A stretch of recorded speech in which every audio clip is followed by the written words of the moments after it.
Title: A Maldivian Nightmare, or How Rahaa Resort Laamu Stole My Soul and My Credit Card Points. Opening scene: a single, devastated tear rolls down my cheek as I clutch my broken designer luggage. The sunset mocks me. Oh, my dearest darling travelers, gather round, for I must recount the tragedy that befell Mene, all of Usat, the cursed gates of Rahaa Resort Laamu. You see, children, I am but a fragile petal crushed beneath the boot of corporate greed, a delicate souffle of hope slammed into the oven of despair. And Yao must learn from my suffering. Act I. The betrayal, or how they cancelled me like a bad Netflix show.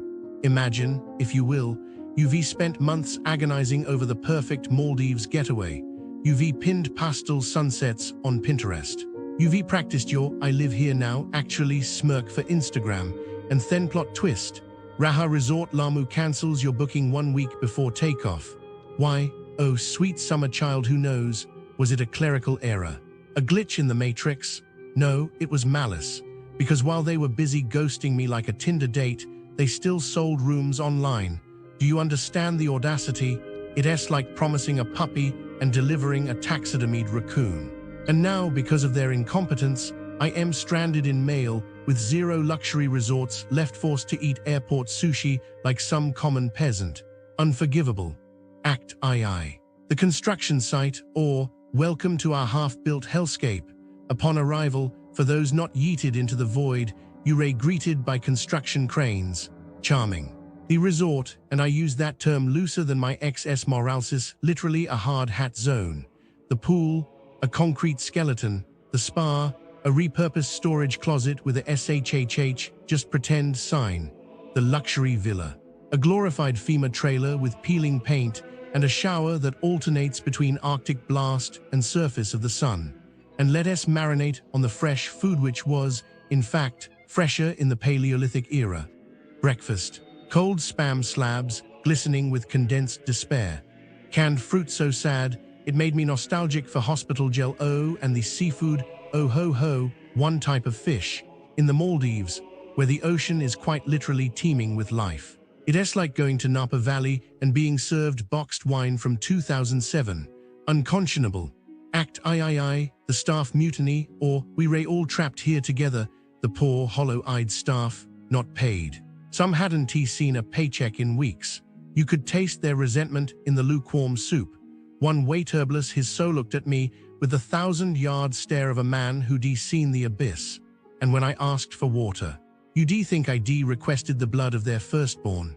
Slow, reluctant, dripping with silent rage. Housekeeping, a tragicomedy.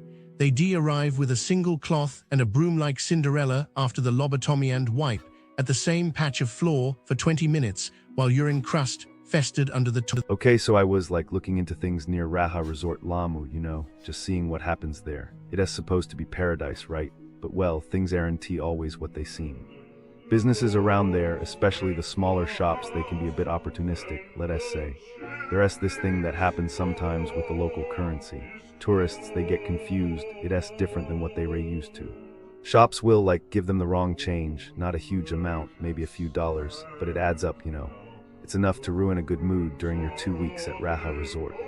I bet the tourists probably just brushed it off, thinking they miscalculated or were just bad at math. They probably didn't bother to complain, it's too much hassle on vacation. But the shopkeepers, they just keep doing it because they get away with it, of course. It's just sad, And then there's this other thing, which is kind of sneaky. Some of the shops selling souvenirs near Fonadhu, they'll tell you something is handmade or local art, but it's actually mass-produced stuff from somewhere else. Like China or India, they mark the price way up, pretending it's special. You're probably thinking, oh, it's just a little bit more expensive, but it's a rip-off, honestly. How can people do that? The tourists probably figured it out later when they saw the same thing somewhere else for way cheaper. They probably felt silly and a little angry, maybe left a bad review online if they even bothered. The shopkeepers. They just replace the stock and wait for the next tourists from Rahaa Resort. Another thing I found, it's not a huge scam, but it's annoying. You go to a little shop to buy snacks or water and they conveniently don't have change. So they either round up the price or expect you to buy something else small to make up the difference. It's like they know you ray on vacation and probably don't have small bills. It's just frustrating. Honestly, I feel bad for the tourists. They think they're getting a good deal on paradise, and then little things like this happen.